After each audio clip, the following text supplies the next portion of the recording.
Hello everyone, welcome to the S.O.Y.A Investing channel. My name is Colin, your average investor searching for above average returns. Today's topic is about retirement and how to cut down expenses. This is very personal to me because that is exactly what I'm trying to do. If you look at the housing prices in my area, which is in Ontario, the average home is about $1 million, which is kind of crazy, really crazy. I live about 45 minutes from Toronto in this area here. And if you go to realtor.ca and just do a quick lookup, you can see that the prices here are just crazy. It's gone up so much, basically because of inflation, because of the pandemic, because of low supply, high demand, and low interest rates. So how do we take advantage of this? How do we save more money? How do we cut down expenses? One of the ways that I'm thinking, relocation, because I'm not bound by a job. I am retired. So why not move into a different area if I can save money? Okay. Now here's an example. If you put $1 million, okay, in your portfolio, all right, you got 45,000 in withdrawals. You got a 90,000 cash cushion. Let's say you return 7% a year with an inflation rate of 3.5.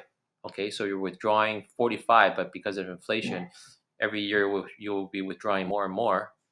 Okay, your 800,000 ends up to be almost the same with the 7% in 20 years. But if you were to relocate somewhere, okay, and you can cut your, let's say if you have a mortgage like I do and you cut it, and let's say you save 10,000, let's say your 950 becomes $1.5 million. Okay, it's almost like a no-brainer. Or let's say, for example, you don't have a mortgage and you're still 45,000, okay, in expenses, but then you got an extra money to put in the portfolio. Okay, let's say 1.3 million.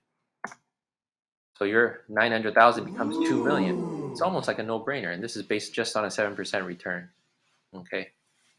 So two of the locations right now I'm scouting one is in Ottawa, which is 5 hours from Toronto. Okay, in this area here. I've been here. I like it. It's not bad. I think quality of life is just as good. I would like to go out to restaurants. If you hit the restaurants on Google, there's still plenty of restaurants.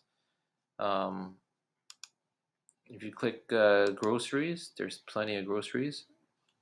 Okay, so I don't think my quality of life will be downgraded. But if you look at the homes here, it's a lot cheaper. And these are not like run down homes. Look at this. It's decent, right? And you're saving a lot. So just imagine selling that $1 million home, having no mortgage, or if you don't have a mortgage, you're just downsizing. How much money you can put back into your portfolio? Okay. The second spot I'm thinking about is also BC, and I'm not talking about in Vancouver here, because if it's here or even Victoria here, you're actually just relocating. You won't be saving any money. I'm talking about a little bit higher up to here, like Duncan, or Nanaimo, the Comox, Courtney area, or even Campbell. All of these areas are not like no man's land. People actually live here. You go to Nanaimo and you hit restaurants. There's still plenty, or even like groceries.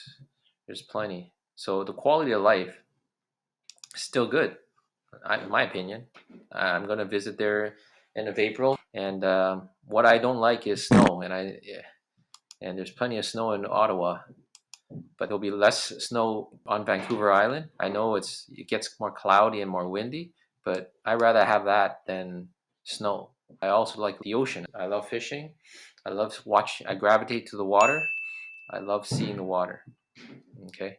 And even those home prices are quite reasonable too. They have a lot of bungalows, at decent prices. So that's just something to think about.